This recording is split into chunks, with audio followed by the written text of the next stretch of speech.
উনি মহাসাগর থেকে ডোবা এসছে, উনি ডোবার খেলোয়াড় না। সো উনি কোনো উপরের চাপ ওনাকে কিছু করতে পারবে বলে আমার মনে হয় না। ডক্টর মোহাম্মদ ইউনূসকে তো আমরা আসলে এখন প্রধান উপদেষ্টা আছি, আমরা চাই প্রধান উপদেষ্টা হিসেবে উনি আমাকে 5টা বছর দায়িত্ব পালন করুক। হ্যাঁ, আর যদি এখন তো নির্বাচন দিয়েই থাকে, দিতেই হয়, তাহলে অ্যাটলিস্ট ওনাকে রাষ্ট্রপতি হিসেবে রাখা হোক। এরকম একজন সম্মানিত ভালো মানুষ, দেশপ্রেমিক মানুষ আমাদের দেশের জন্য অবশ্যই প্রয়োজন। এবং দেশের স্বার্থে যেহেতু উনি কাজ করেছেন, এরকম দেশপ্রেমিক মানুষকে আমাদের খুবই প্রয়োজন। উপরের চাপ আসলে উনি এমন পর্যায়ের মানুষ, আমার মনে হয় না কোনো উপরের চাপ ওনাকে করতে পারবে, কারণ উনি হচ্ছে দেশের গণ্ডিতে মানে একটা নদীর মধ্যে খেলোয়াড় না, উনি হচ্ছে মহাসাগরের খেলোয়াড়। উনি মহাসাগর থেকে ডোবা এসছে, উনি ডোবার খেলোয়াড় না। সো উনি কোনো উপরের চাপ ওনাকে কিছু করতে পারবে বলে আমার মনে হয় না।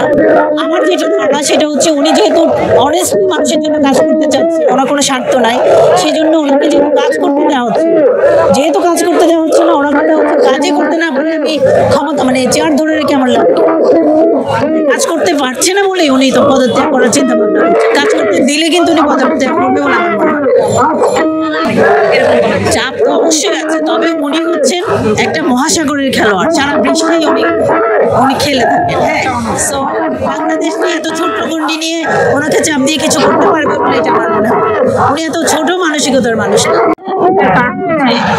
আমাদের যে বাচ্চাগুলো শহীদ হয়েছে, যারা তাদের বুকের রক্ত কেন ফেলে দিয়েছে, তারা এই জন্য ফেলে দিয়েছে, তাদের বুকের মাটি হারিয়েছে, এই জন্য হারিয়েছে যেন একটা সম্মানজনক জীবন পায়, একটা সম্মানজনক হতে পারে।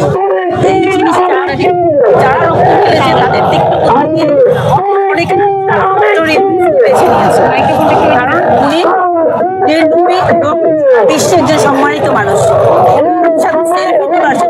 পৃথিবীর প্রেসিডেন্টরা লাইন ধরে ওনার সাথে সেলফি, এবং ওনার কারণে বাংলাদেশ কিন্তু সারা বিশ্বে পরিচিত।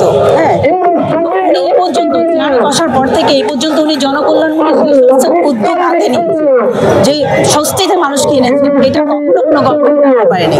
এই জন্য আমরা চাচ্ছি যে ডক্টর মোহাম্মদ আরো অন্তত পক্ষে 5টা বছর ওনাকে কাজ করতে ওনার হাতকে শক্তিশালী করার জন্য আপনারা পাশে থাকেন, সবাই পাশে থাকেন আমাদের সাথে।